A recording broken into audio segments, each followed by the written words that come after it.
독일 해군의 도전기에서 지도자 비렐름 2세가 매우 중요합니다. 독일 해군 도전기에서 지도자가 중요한 점은 중국 해군의 도전기가 시진핑 주석에 의해 쓰여진 것과 일맥상통합니다. 그렇다면 두 지도자는 어떤 점이 닮았을까요? 그리고 무엇이 다를까요? 대륙국가의 해양 패권 도전이라는 같은 그림을 그리는 19세기 독일과 21세기 중국 지도자를 중심으로 독일 해양 패권 도전의 역사를 살펴보겠습니다. 해양 패권 도전의 역사 두 번째 편입니다. 이번 주제는 1890년 이후 독일의 해군력 증강 정책에서 지도자의 역할을 중심으로 살펴보겠습니다. 이를 위해서는 독일의 해군력 증강 이유를 먼저 찾아볼 필요가 있습니다. 독일의 해군력 증강 정책의 다양한 이유.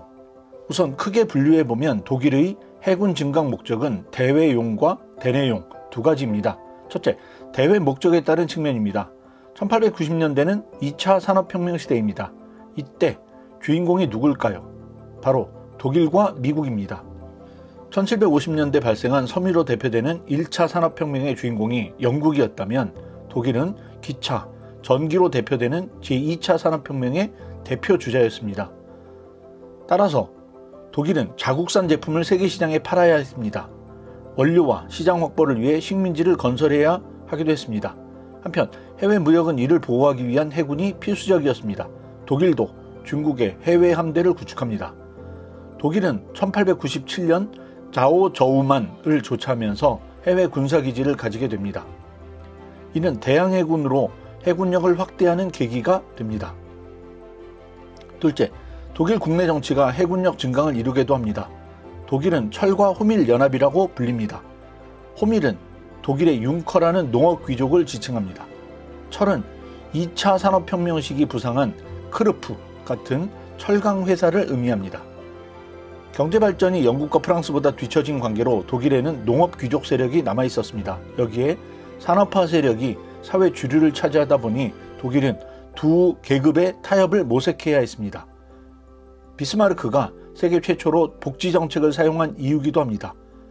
노동자 임금을 정부가 높여줘서 높은 가격의 농산물 구입도 가능하게 하면서 기업을 위해서는 노동자 임금 수준도 높이지 않게 한 것이죠. 계급 타협을 제국주의와 민족주의를 통해서도 해결합니다. 민족주의는 하나의 민족이 하나의 국가가 된다는 사상입니다. 독일어에서는 민족은 보크라고 합니다. 독일 자동차 회사 복스바겐에서 바로 그 보크입니다. 혈연적, 문화적 공동체로서 민족이 하나라는 것은 노동자와 자본가가 하나이고 농업 자본가와 산업 자본가도 모두 하나라는 것입니다. 즉 계급 대립을 뛰어넘어 가슴을 울리는 국가 공동체의 위대함을 강조하는 것입니다.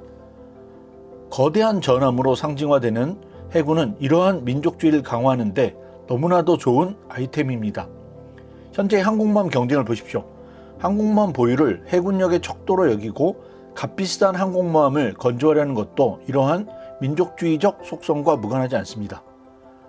독일의 해군 연맹과 같이 민족주의로 무장한 이익 집단들이 독일 해군의 드래그노트 전함 구축을 옹호하거나 오히려 정부에 압박을 가하기도 했습니다. 이들은 독일의 게르만 종족과 역사를 강조하면서 팽창주의적 민족주의를 강화했습니다.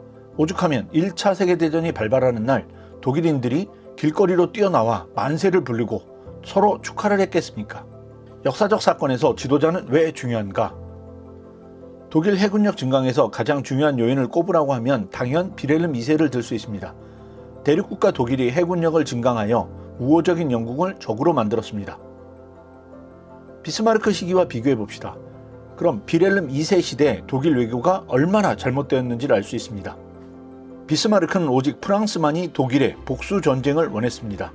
러시아는 재보장 조약을 통해 독일이 붙잡고 있었죠.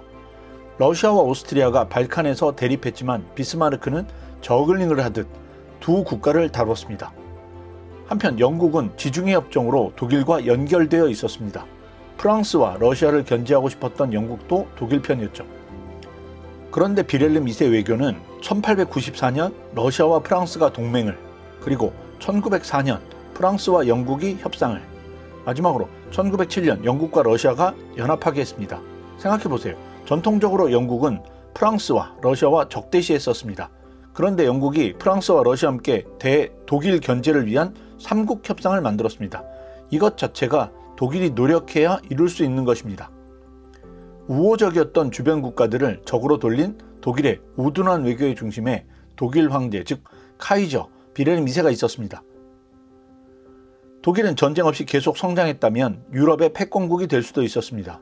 이런 독일을 패전국으로 만들고 유럽 전체를 2등 그룹이 되게 만든 것이 바로 비렐름 2세입니다. 이제 독일 해군의 증강과 이로 인해 영국이 적대국이 되고 1차 대전으로 이어지는 과정에서 비렐름 2세가 얼마나 중요했는지 살펴봅시다. 이런 접근을 역사에서 지도자 중심 접근법이라고 합니다. 역사학계의 주류인 민중사 중심 접근과는 다릅니다. 다소 생소하신 분들은 역사학의 전통적 접근을 원래 왕과 재상들을 중심으로 한 역사라고 이해하시면 되겠습니다. 키신저의 평가. 우선 헨리 키신저의 역작인 디플로머시에서 시작해 보겠습니다. 키신저는 비렐름 2세와 독일 외교의 무능을 세 가지로 평가했습니다. 첫째, 지적 기반의 부족입니다. 지적 기반의 부족은 국가의 정치적 목적이 무엇인지를 정확히 규정하지 못하게 합니다. 그저 안보가 불안하다고 느낀 독일은 군사력만을 강화합니다. 그런데 독일은 자신의 군사력 강화가 오히려 주변 국가들을 불안하게 만든다고 생각하지 못했습니다. 즉, 다른 사람들 걱정이나 심리에 대해 관심이 없었던 것입니다. 추구하는 구체적 가치를 몰랐고 다른 국가 입장도 고려하지 않았습니다. 둘째, 역사적 지식이 부족하다고 보았습니다. 독일은 영국을 군사력으로 위협하면 영국은 독일을 더 중요하게 생각할 것이라고 예상했습니다. 궁극적으로 위협 앞에서 영국은 양보할 것이라고 보았죠. 그런데 독일 지도부는 영국이 협박을 받고 굴복한 사례가 없다는 역사적 지식이 없었던 것입니다. 영국을 조금만 알았어도 친구를 만들기 위해 협박하는 바보 같은 일을 하지는 않았을 것입니다. 셋째, 외교술은 없는 것이나 마찬가지였습니다. 영국은 동맹이 필요했고 그 첫 번째 파트너로 독일을 생각하고 있었습니다. 그런데 독일은 독일, 오스트리아, 이탈리아라는 3국 동맹에 영국이 가입하면 독일 해군 증강을 축소하겠다고 했습니다. 친구를 하자고 찾아왔는데 불량배 서클에 가입하면 친구가 되겠다고 한 것이죠. 키신저의 표현을 그대로 인용해 드리겠습니다. 독일은 또다시 표면상 달성 불가능한 것을 위해 달성 가능한 것을 거부했다. 인상적인 문장이죠. 한술 더 떠서 비렐름 2세는 영국을 위협해 공식적인 동맹을 체결할 수 있다고 보았습니다. 이런 일들로 본인은 존경을 얻었다고 기록하고 있습니다. 물론 이 정책은 그 당시 외교를 주관한 홀스타인에 의해 먼저 제시되었습니다. 영국을 괴롭혀서 친구가 되게 만든다는 이 사고는 수상인 벨로까지도 지지했습니다. 총체적인 난국이죠. 위협해서 친구를 만든다는 태도. 현재 시진핑 주석의 중국과도 유사한 점들을 발견합니다. 덩샤오핑의 유언마저 무시하고 군사력 증강을 고수하는 중국. 지적 기반의 부재. 역사적 인식 부족. 주변 국가를 적으로 돌리려는 노력. 비렐름 2세는 심리적으로 콤플렉스가 강한 지도자입니다. 그는 외할머니인 영국의 빅토리아 여왕의 해군을 부러워했습니다. 그래서 영국이 그를 영국 해군 명예제독으로 임명한 것을 자랑스러워했습니다. 오죽하면 영국 해군 제복을 입었겠습니까? 1910년 미국 시오도르 루즈벨트 전 대통령이 비렐름 2세를 만났을 때 카이저는 이런 말까지 했습니다. 저는 영국에서 자란 사람입니다. 제 일부는 영국인이라고 느낍니다. 저는 영국을 흠모합니다. 카이저가 이런 말을 듣고 4년 뒤에 독일이 영국과 1차 세계대전을 할 것이라고 누가 생각할 수 있었을까요? 비렐름 2세는 지정학자 알프레드 만의 가장 열정적인 독자였다는 것은 너무나도 유명합니다. 그는 40책을 씹어먹고 있다고 말할 정도였습니다. 비렐름 2세는 외할머니의 영국 해군과 같은 거대한 해군을 보유하고 싶었는데 만이 그의 욕망을 가장 잘 긁어주었습니다. 비렐름의 어머니는 독일보다는 영국이 우월하다고 주장하면서 영국식 사상을 교육했습니다. 아버지로부터 프러시아식 교육을 받았고 프러시아식 군인 정신을 배웠습니다. 전쟁사가인 마이클 하워드에 따르면 비렐름 2세는 어머니를 싫어했습니다. 영국 우월적인 태도를 보였고 어머니가 아버지를 좌지우지했기 때문입니다. 또한 영국식 자유주의 정치론도 몹시 싫어했다고 합니다. 한편으로 비렐름 2세는 영국에서 열리는 왕실 요트 경기에 참여해 주목받고 싶어 했습니다. 이후 자신이 권력을 잡자 해양제국 영국 해군력에 견줄 수 있는 해군력을 보유하고자 했습니다. 해군력을 키우는 동안 비렐름 2세는 코펜하겐 컴플렉스에 시달렸습니다. 코펜하겐 컴플렉스는 1807년 영국이 덴마크를 공격한 사건입니다. 나폴레옹 전쟁에서 영국은 나폴레옹이 덴마크 함대를 끌어들이기 전에 선제 공격을 행한 것입니다. 실제로 비렐름 2세는 영국 해군이 독일 해군에 선제 공격을 해서 독일의 해군력 증강을 막으면 어떻게 할 것인지 걱정했습니다. 그런데 1904년 6월 자신의 외삼촌인 영국의 에드워드 7세가 독일을 방문했을 때 삼촌 앞에서 이렇게 말했습니다. 언젠가는 나도 이런 배를 만들고 싶다는 소망을 품었는데 어른이 된 제 안에서 그 소망이 깨어나 지금 이렇게 영국만큼이나 어엿한 해군을 갖게 되었지 뭡니까? 이 말을 할 때는 이미 영국이 독일을 위협으로 여기기 시작할 때였습니다. 게다가 1904년 4월 8일에는 영국이 오랜 경쟁국인 프랑스와 독일 견제를 위해 영불협상을 체결했을 때입니다. 이에 독일 해군 장군이었던 티르피치는 독일의 야심을 최대한 숨기고자 했습니다. 그런데 독일 황제는 영국 왕을 모신 자리에서 자신의 막강해진 함대를 자랑하고 있었던 것이죠. 그러면서도 러일 전쟁에서 일본 해군의 선제 공격을 보면서 영국의 선제 공격에 걱정하기도 했습니다.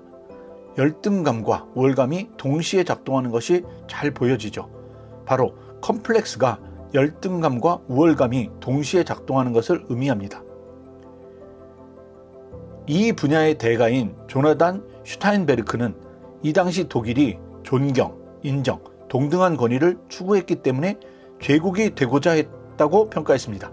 그는 투키디데스가 전쟁의 이유로 든 세 가지 중 하나를 인용했습니다. 투키디데스는 전쟁의 이유를 이익, 공포, 명예에서 찾았습니다. 슈타인베르크는 명예추구적인 독일의 목표가 패권국 영국과 경쟁과 불화를 가져왔다고 본 것입니다. 명예추구적이라는 것도 컴플렉스와 밀접합니다. 열등감을 극복하려는 우월감이 반영된 것이기 때문이죠.